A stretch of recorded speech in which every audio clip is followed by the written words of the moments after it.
കടുവ ആക്രമണത്തെ തുടർന്ന് സ്ത്രീ മരിച്ച സംഭവത്തിൽ വയനാട്ടിൽ നാളെ പ്രത്യേക യോഗം ചേരുമെന്ന് വനംമന്ത്രി എ കെ ശശീന്ദ്രൻ. ജനങ്ങളുടെ പ്രതിഷേധത്തെ ന്യായമായി കാണുന്നു. നരഭോജി കടുവയായതിനാൽ വെടിവെച്ചു കൊല്ലാനുള്ള നടപടികൾ ആരംഭിച്ചിട്ടുണ്ട്.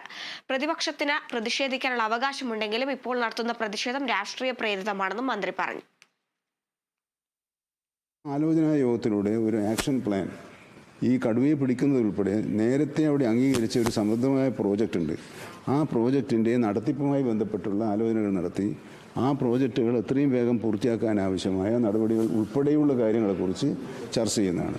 വനം വകുപ്പ് നാളിതുവരെ സ്വീകരിച്ച നടപടികൾ ഫലമായിക്കൊണ്ട് പ്രത്യേകിച്ച് ഒരു ഗുണമുണ്ടായതായി, നേട്ടമുണ്ടായതായി, പ്രയോജനമുണ്ടായതായി ജനങ്ങൾക്ക്, കർഷക സമൂഹത്തിന് ബോധ്യപ്പെട്ടിട്ടില്ല.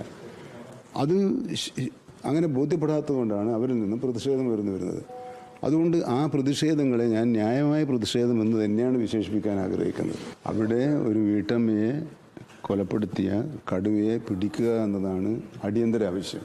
പിടിച്ച് അത് നരഭോജി ഇനത്തിൽപ്പെട്ട ഒരു മൃഗമാണ് എന്ന് പ്രഖ്യാപിച്ചിട്ടുണ്ട്. പ്രഖ്യാപിക്കുന്നതോടുകൂടി അതിനെ വെടിവെച്ച് കൊല്ലാനുള്ള ഉത്തരവും പുറപ്പെടുവിച്ചിട്ടുണ്ട്.